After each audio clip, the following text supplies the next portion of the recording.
Hi guys, Boogie here, and I just wanted to ask you to please click the link in the info box below this video to check out Duel of the Champions. It's free to play, it's an awesome CCG, and I think you'll really like it.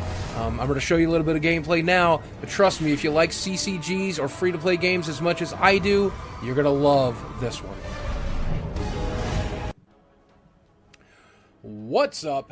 Ladies and gentlemen of YouTube, Boogie988 coming at you live once again through the power of the internet. Now, I get asked to play a lot of games, but I decided to play this one because I'm a huge fan of collectible card games, and that's what this is, a digitized collectible card game. And I didn't know whether or not I should take this game serious when I first saw it, because it looks like very similar to the other iPad and CCG games that you see. I was actually astonished by the depth of the game and how far they are going to make sure that this is a legitimate esports style game. Even if you take a look here, you can see that they are planning all these huge events and huge tournaments for you to play in, and it's awesome. But that's not what we're going to bother ourselves with today. What we're going to bother ourselves with is the basics. I want to show you why this game has been the most played game on my iPad over the past week. Now, it's a free-to-play game, and a lot of people get concerned that that means pay to win, but I can promise you that you can definitely play this game without spending any money. You can see here in the top left corner, I have a hordes of gold, several seals, and 5 tickets there to do with what I want. And these I've just earned by peddling around with the game. Now, when you start the game, you'll have the option of going through a training session, which I've already gone through and learned the game fairly well, and I think I might be able to explain it to you better than they can. So instead, we're going to go into a practice game. And every time you play, you're going to earn XP and you're going to earn gold, and you can get these boosters to increase it if you want to. It's a way to spend money if you'd like.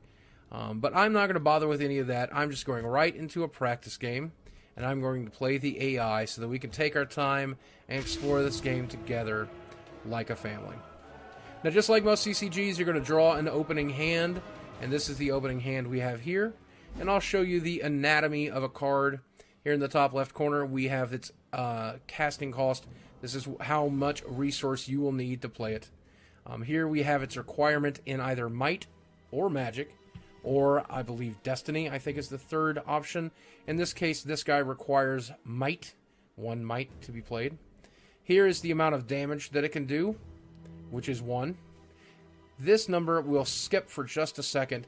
The second digit, the big red one, is its hit points, the amount of damage it can take before it is destroyed. Then the number that we skipped here in the middle is the retaliation point. Now, some monsters, when they are attacked, they can attack back, and they'll have a number here. The skeletal spearman is unable to attack back because of how slow it is. But if we check its text box, we can also see that it is immune to retaliation itself. So it's a pretty good frontline creature. We have several other creatures in our hand. We have a Lich, which requires 2 might and 1 magic. He's a 2/4, and he costs 2 to play. He also is immune to retaliation. We have the Plague Skeleton, who is a special type of creature. He is a shooter, creature-shooter. Now, he costs 2. He requires 2 might to be played. He does 1 point of damage and 3 toughness. And he's immune to retaliation and also does no retaliation himself. But since he is a shooter, he can attack from a back rank. Yes, this is a tactical collectible card game. And I have never played one like this. I know there are several on the market, but this was my first, and I believe it will probably be my only, because I'm really enjoying it. He also has the infect ability, but we will worry about that in a moment. We also have other types of spells, cards in the game. This isn't a spell, and it's a spell ongoing. You can enchant a row, and until the next turn, melee and shooter creatures cannot attack. And that's pretty much our opening hand. So we will keep it, because this, based on what I have played so far, is reasonable. We have a lot of early drops, so I'm going to keep this hand, and our computer is going to decide to do the same. Now, this game is fast-paced and is moving very fast, and if you feel confused right now, don't worry. I was too when I first started playing. But I like that. I like the fact that it's fast-paced and I can get through a game quickly, whether I'm winning or losing, and I also have enough time to slow it down to decide. So when the computer is taking its turn, please do not get too worried, too confused. Now, just like Might and Magic, we've got our hero card, and in this case, our hero card is Syria, Seeker of the Lost Souls. She's related to this faction, which is not something you'll need to worry about right now. Well, let's look at her abilities here. Her hero abilities, for 0, once a turn, you can increase your might, your magic, or your flag, which I believe ally is leveled by 1, or you can spend 1 resource to draw a card. And these are her base statistics. As you can see, those are represented in the top bar here on the top left with 1 might, 1 magic, and 2... I forget. Let's find out, shall we? So let's click our hero ability and use her ability, and we will increase our might for the turn. Might being the most important statistic based on what's in our hand. Then we have the option to play one of the cards in our hand. The cards that we can play are highlighted in green. We have 1 resource, as you can see in the top left corner, so we are going to play something that costs only 1. We are going to go with the skeleton I showed you earlier. The skeletal spearman, who is a shooter and can throw his spears from the back row. The computer is now going to do the exact same thing, increasing its might, spending its second resource, and playing a griffin to face down our guard. As you can see, it's a 2 casting cost, 2 might, 2 damage, 4 hit point, and 1 point of retaliation, which is not so bad since our spearman is immune to retaliation. So, we will play... We don't want to play another shooter. We will play something that can block if we have something, which we do not. Well, that's not a good start. I will use our hero ability to go ahead and increase our might once again. We will play a plague skeleton on a different row. We will have our skeleton spearman attack the griffin and deal 1 point of damage to it. It'll take an additional 3 points of damage to kill it, as now represented on the card. As you can see, its hit point bar is dropping. And that is all of our resources of the turn. We've leveled our hero. We've played a spell out of our hand. We've done everything that we can do. We'll pass. And now our opponent is doing the exact same thing. In this case, he is dropping a Radiant Glory. Oh, and he also played a spell that eliminated one of our guys. Or is that the griffin attacking? Let's take a look at the Radiant Glory. She's a 3 casting cost, 2/5 magic flyer. Apparently, a flyer can attack from the back row just like a shooter. So we're learning something together like a family. Well, I'm worried about a 3 casting cost, 2/5. Let's see if we have anything in our hand that'll deal with it. We have a fortune card. Draw a card, or if opponent has more creatures in the battleground, you may take target card from your graveyard and put it in your hand. Interesting. We do have our ice wall, which can stop them from attacking us, but I think our best bet here is going to be to get our plague zombie down so that it can start infecting away that griffin. And the griffin will also prevent the griffin from hitting our hero. Now, the way that this game is won is by reducing the hero or the opponent's hero to 0. We have 20 hit points now, and as you can see, it'll only be a short period of time before they have destroyed us if we're not blocking those attacks. So, I think once again we're going to increase might, get it up to 4. I don't think we have anything in our hand that costs 4, but there might be in our deck, and I want to be safe. Everything in our hand that costs magic only costs 1, so I think we're going to be okay. And let's see what our opponent does.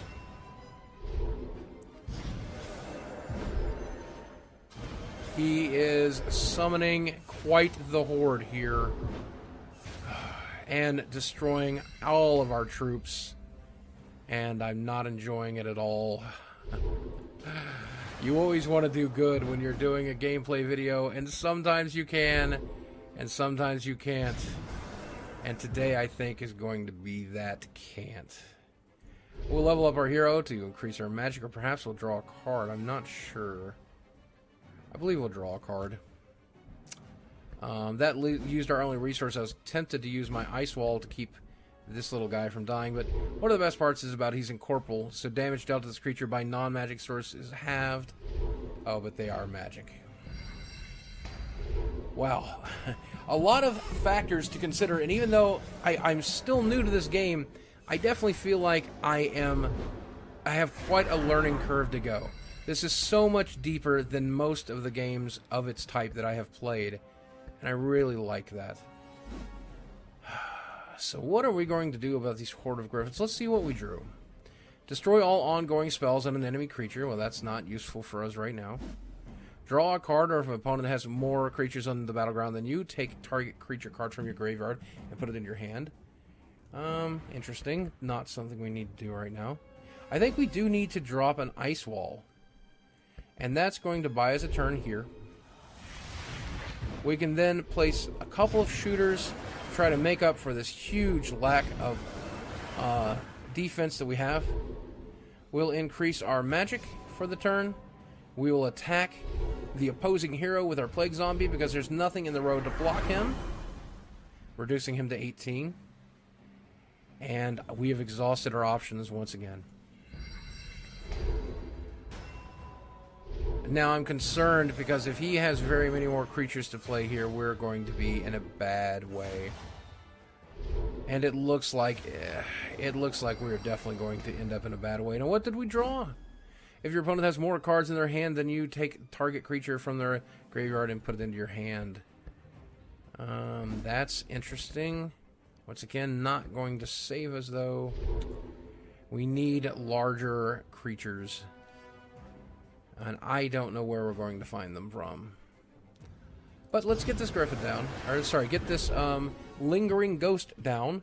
She's a magic flyer, and she's incorporeal, so she takes damage from non-magic sources. Less magic. Or less damage.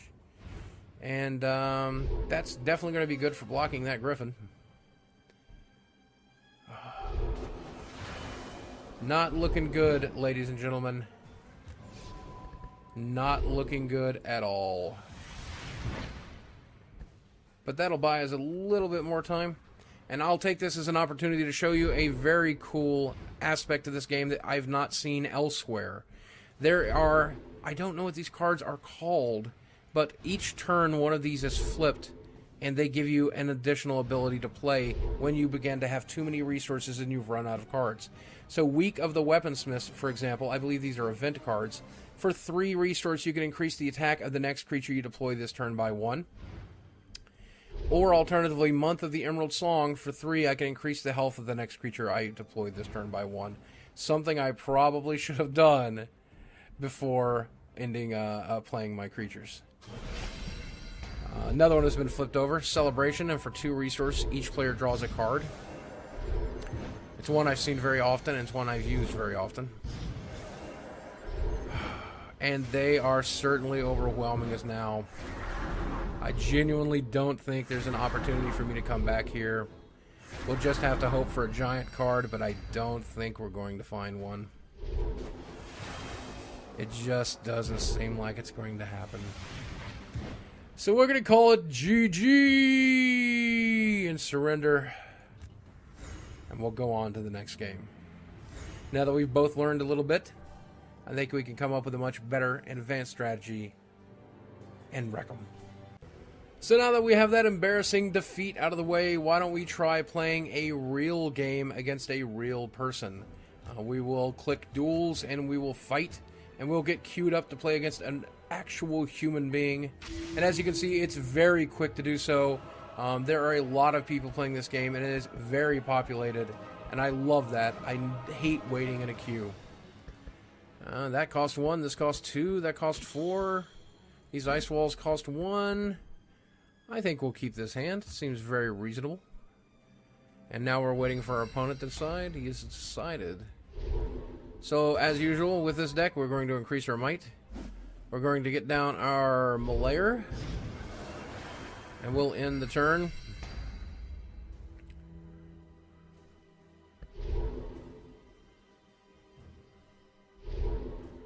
He is choosing to do the exact same thing, or we're waiting to see what he plays here. It looks like he's at about the same skill level as me because he's fumbling around a little bit. Or maybe he's creating a video showing off the game as well. I can't say one way or the other. The Tithe Collector. This is a new card to me. It costs 1 and has 1 might requirement, 2 toughness, and for an income of 1, as long as this creature is in play, your resource production is increased by 1. Wow. Wow, that is just an incredible card. We're going to have to kill it. That is a very interesting card, based on everything that I've seen so far. We're going to play our Lich behind our Ghoul so the Ghoul can protect it. We're going to level our Might once again, and then we will end our turn. His opposing hero is Cassandra, Seeker of the Light. Very cool art. Very similar abilities. And I can only presume that there are additional heroes that can be chosen from. The game has 3 expansions out now, and they're all fascinating. The cards that I have seen have been mind-boggling. I'm glad that we're sticking to some relatively easy-to-understand cards for today, but I genuinely have enjoyed exploring. I've not even really got a chance to get into the deck-building options, and it's something I can't wait to do. But for now, it's all about grinding the gold. Well, we could deal 2 to that, but it's not going to kill it, and it's going to deal 2 back. So I think we're going to leave our Wretched Ghoul just to block. We will get our Infect creature here in this row. We will raise our Might 1 more time. Pass the turn. Creature Magic Flyer. We're seeing that card several times, and it's very good. Radiant Glory. Very good for the cost. Very good ability. I'm eager to see what else this guy has in his deck. Because I have been used to playing the pre-constructed decks, I feel now that this guy has built his own deck. And that's a first for me. Oh, now he's played a spell that deals damage to everybody in our row. Has killed our Ghoul and damaged our shooter. And here we have the Devoted Sister. She's 2 casting cost to 0/3, immune to retaliation, and heals. At the beginning of your supply phase, heal 2 damage from all friendly creatures adjacent to this creature. Well, that's not going to be easy to deal with. But this card, I believe, will definitely do it. It's a Fortune instant, and I can take a card from my hand and put it face down at the top of my library to destroy a creature with a cost 2 or less. I will absolutely do that. I will put one of these ice walls back, and I will kill that healer to keep it from killing, making this an impossible wall. We'll send our Plague Zombie in with Infect. And now we need to play something else. I think we'll get a Magic Shooter here behind that zombie. We will level our... I think we're going to draw a card to get that Ice Bridge back. And we'll pass the turn. Now we definitely have board dominance here, but as with any game of this type, there's a chance that will change almost immediately. There's a chance that he's got spells in his hand that are going to wipe our board, that are going to wipe an entire row, as we've seen. And one of the best parts about a new game like this is exploring it for the first time, getting the opportunity to see it for the first time. I don't even know what could come, and I'm eager to find out. He's played Crossbowman, very easy to understand, a 2/3 flyer. I feel like we're in a very reasonable spot here. We have no instance that'll take care of this guy, which is a shame. We will get down our 4-drop, just to glut up that row. He's immune to retaliation, so he'll shoot the Griffin. He also is immune to retaliation, so he will shoot the Glory. I think we're going to take out our own... Well, no, he will live. Excellent. And I believe Infect will finish that creature the next time it deals attack damage. So, awesome. We will raise our Might 1 time, and we will drop this little guy in a row. Wonderful. Yay! I'm feeling way more confident about this game. I really feel like we may have it. But only time will tell. He's playing the Imperial Sentinel. Melee Guard. Remove 1 combat damage dealt by melee creatures to this creature. Well, we'll definitely want to shoot it with our Lich. Choose target creature. He buffs this gentleman and gives it a permanent +2 attack. Terrifying. Oh. I really want to win this for you guys. But I don't know that it's going to happen, unfortunately. He is starting to establish. But let's see where we can get. We will be able to kill off that Griffin. Then we will be able to shoot his hero. We will be able to use our shooter to hit the back row and kill his shooter. We'll sacrifice our Griffin. Or sacrifice our Ghoul. We'll bite him. And we will play a flyer that is incorporeal, because this is not magic damage, into that row. Play an additional shooter. With our 2 resources, we'll draw a card. And I believe there's none of these spells that we need to play. But we will get our gold down just to get it down. Infect kills off his creature. Yay! Infect is such a good ability! Oh, I'm really feeling it now. I think we're in the right neighborhood. What I love about this game is it feels like Might and Magic. It really does. It feels a lot like Might and Magic Heroes, which I've played for a long time. It's definitely got the feel of the universe. It's definitely got the feel of everything I wanted from a game like this. And it plays so wonderfully on my iPad as well as my PC. I've really, really enjoyed it. And I haven't even got into the deck building aspect yet. Right now I'm playing all what they call pre-constructed decks. So this should just be a slaughter from here on out. He did play a Fortune ongoing, Fountain of Youth, until your next turn. Every time an opponent plays a card, heal 2 damage from your hero. So we don't want to play cards this turn. And so we simply will not. We'll just use what's on the board. We will... No, I won't even do that. We'll draw a card. And we'll pass. And he is in a devastatingly bad position. I cannot imagine what cards exist in this game that could save him. And that is certainly one of them! Word of Light. Deal 2 damage to all enemy creatures. Wow. Wow. What a card and what an attack. I can't believe it. But I think we should be fine. Oh, I cannot play this guy unless I raise our might this turn, so I will raise our might. He will hit the board.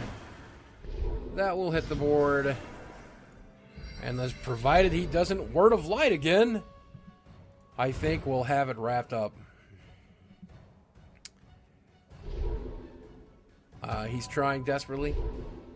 And here is a Fortune instant. Gives him 5 resources. He's going to fill the board. Oh, man. Oh, he straight up deals 6 to target creature, destroying our Putrid Lamassu, our best creature. Oh. That anxiety. There's 1, and there's 2. And that completes the game. Well played, my friend. Well played. We'll get our victory points experience bonus. We get our endurance bonus. We get our gold. And we are done. We can leave the battleground. Now, the gold and the experience that we just earned are used for a lot of different things, but most notably, they are used for building your own decks. You can go into the shop and purchase whatever you would like for seals and gold. And of course, if you don't want to earn them by playing, you can earn them by simply purchasing them outright. I have also been enjoying simply grinding away, because that's what these games are for me, an opportunity to grind. an opportunity to play as much as I would like. And of course, there is the deck building aspect, which we have not even begun to scratch. All of the cards that you earn as you play and all of the cards that you get from boosters can be used to create your own awesome deck, your own awesome experience. And that's what I hope to do with any follow-up videos. And they've gone as far as to give me a couple of packs as our introduction to the game. You'll get these 2, I believe. And here are our cards. We even got a premium card, a premium copy of the spell Heal. The Hall of Torment, a Fortune ongoing. Choose creature, spell, or fortune. So much to do, so much to learn. So, ladies and gentlemen, I'm Boogie2988. This has been Might and Magic Duel of the Champs, a fantastic game, and I'd like to ask you to do me a favor. I'm going to link it here below. If you could do me the kindness of clicking on that link and checking out the game for yourself, you can download it and play it for free. You can get it on your iPad. It is a wonderfully fun experience. I think you'll love it to death, and I'd appreciate it if you could do that for me. I will talk to you very soon. Thanks for watching.